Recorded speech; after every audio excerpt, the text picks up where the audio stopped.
તમારું? વિકાસ જૈન છે મારું નામ. થોડું જોરથી બોલજો. મારું નામ વિકાસ જૈન છે.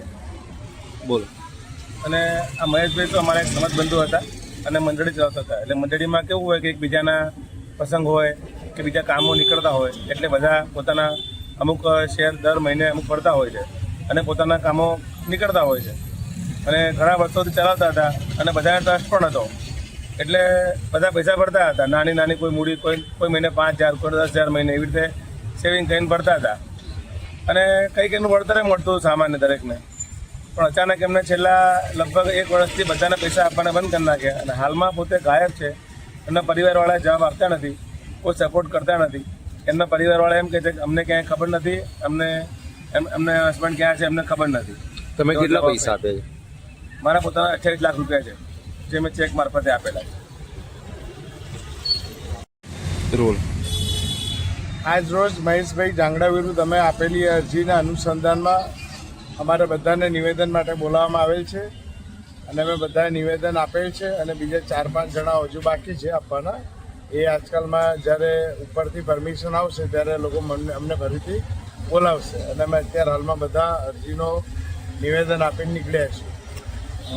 તમે કેટલા પૈસા અત્યાર સુધી એને ધીર્યા છે, આપ્યા છો? મારું 96 લાખ રૂપિયા છે, કોકનું 60 લાખ રૂપિયા છે, કોકનું 70 લાખ છે, કોકનું 27 લાખ છે. એમ કરીને અમારે ખુદનું અત્યારે જે નિવેદન આપીને એમાં 4-5 કરોડનો આંકડો તો બેસે છે. તમે કઈ રીતે તમે એને પેમેન્ટ કર્યું છે? ને એ બધું અમે ટુકડે જ આપતા હતા મંડળીની અંદર. જેમ કે માન લો કે અમારે શું સમાજની એક મંડળી હોય, મંડળીમાં એવું હોય કે દર મહિને જેમ જેને જે જરૂરિયાત પડતી હોય એ પ્રમાણે અમે જરૂર પ્રમાણે પૈસાની એકબીજાને મદદ કરતા હોય. અચ્છા, આ પેમેન્ટ જે રોકડેથી આપેલું છે કે કેશથી? અમારે મેં ચેકથી આપેલું છે ને ઘણા બધા રોકડેથી આપ્યું છે. ઘણા લોકોએ ટુકડે આપેલા છે અને ઘણા લોકો ચેક દ્વારા પણ આપેલા છે. આ જે ભાઈ પૈસા લઈ ગયા છે એ કઈ લાલચ આપી કે કઈ રીતે મૂર્ખા બનાવીને પૈસા લઈ ગયો છે? મૂર્ખા એટલે મૂર્ખા જ કહેવાય એમ તો. પણ એક તો સમાજનો વ્યક્તિ હતો, પ્રતિષ્ઠિત વ્યક્તિ હતો, સામાજિક હતો. તો એને કન્સ્ટ્રક્શનનો વ્યવસાય કરતો હતો. એમ તો મેડિકલનો ધંધો એમનો સારો ચાલતો હતો, રોજની 2 લાખની આવક હતી. પણ અમે એમ વિચાર્યું કે ભાઈ અમારા સમાજમાં બી એક બિલ્ડર હોવો જોઈએ, તો એને કંઈક બિલ્ડિંગ કન્સ્ટ્રક્શનનો વ્યવસાય કરવાની જરૂર હતી. તો કે સીધી વાત છે, 100-200 કરોડથી નીચે પ્રોજેક્ટ ના હોય. તો એમને એવી લાલચ આપી હતી કે અમે તમને સારું વળતર આપશું. તો એ લાલચ કહો કે અમારી એક સમાજની એક સારી ભાવના કહો, એ ભાવનાથી અમે લોકો પૈસા દઈ રહ્યા. પણ અમને ખબર નથી કે આ ભાઈ આવી રીતના 9મા મહિનામાં બધાને પૈસા આપવાની ગણતરીમાં આ પૈસા લઈને ગયા હતા. અને આ કોઈ અત્યારનું નથી, 2018થી ચાલતું આવ્યું છે. પણ બધાને ટાઈમસર બધા પોતપોતાનું વળતર સારું આપતા જ હતા. પણ અમને નહીં ખબર કે છેલ્લા 2 વર્ષથી એમનું મગજ શું દોડે છે. આ 2 મહિનામાં આવું કોમ્બાડ થઈ ગયું.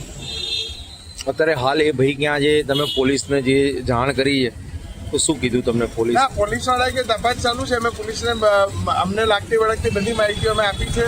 ને મહેશભાઈએ જે પૈસાથી જે પ્રોપર્ટીઓ વરસાઈ છે એ બધી બી અમે ટાચમાં લીધી છે. પણ જ્યાં સુધી FRI નહીં નોંધાય ત્યાં સુધી અમે એને પ્રોપર્ટી વિશે બી અમે કોઈ કાર્યવાહી કરી નથી શકતા. હાલ તમારી જાણવા જોગ ફરિયાદ લેવામાં આવી? હા, અમારી અત્યારે જાણવા જોગ ફરિયાદ, જાણવા જોગ ને અમારી અરજી લીધી છે. જાણવા જોગ તો એમના પરિવારવાળા અહીંયા એવું નિવેદન આપે છે કે અમને ખબર નથી, ગુમ છે. જે તો એમના પરિવારને બધું ખબર જ છે કે વ્યક્તિ ક્યાં છે. અત્યાર સુધી કેટલા લોકોએ અરજી આપી છે? અમારા અત્યારે ટોટલ 19 જણા અરજી આપી દીધી છે. હજુ કેટલા જણા છે? અમારે તો એમ ટોટલ જાઓ તો 70થી 80 જણા છે. પણ ઘણા લોકો બિચારા ગભરાઈ ગયા છે કેમ કે અમારા જૈન સમાજને કોઈ દિવસ પોલીસ સ્ટેશન આવવાની જરૂર પડતી નથી. અત્યાર સુધી તમારી અંદાજે કેટલી રકમ લઈને ફરાર?